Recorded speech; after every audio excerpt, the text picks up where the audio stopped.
New this morning, some states are now implementing a mandatory quarantine on visitors from certain high-risk states, including California. KSBY News reporter Asia Gore joins us live in San Luis Obispo with what you need to know before you travel. Good morning, Asia. That's right. Good morning, Christina. Some states now requiring incoming Californians to self-quarantine or present a negative COVID-19 test result. Otherwise, they could face fines.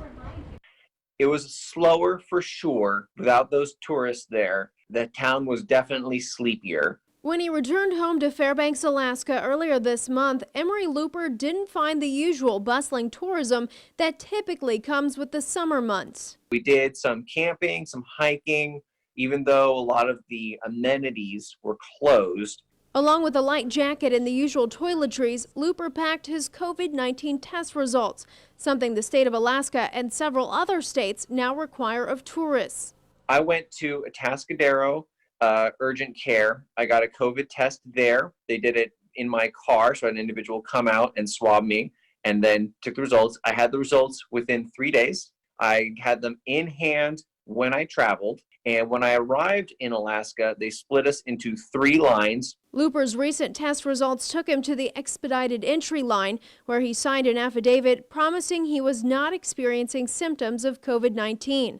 Like Alaska, Hawaii and Rhode Island now require proof of a negative COVID-19 test, otherwise a 2-week quarantine upon arrival.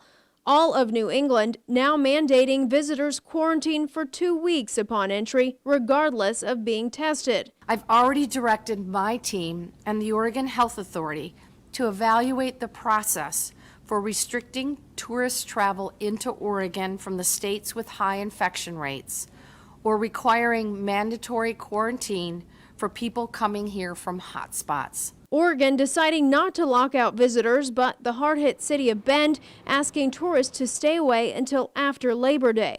Looper is back home in San Luis Obispo following social distancing rules. He says the visit home to family was uplifting, but warns travel comes with personal responsibility and a bit of discomfort. That was, unpleasant experience when they got really swabbed deep in there, but it's an absolutely necessary thing to do.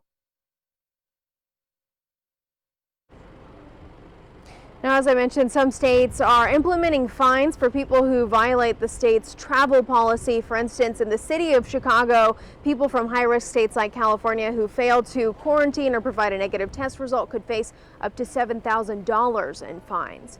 Live in San Luis Obispo, I'm Asia Gore, KSBY News. Thanks, Asia. California is not forcing out-of-state visitors to quarantine, but non-essential travel is discouraged.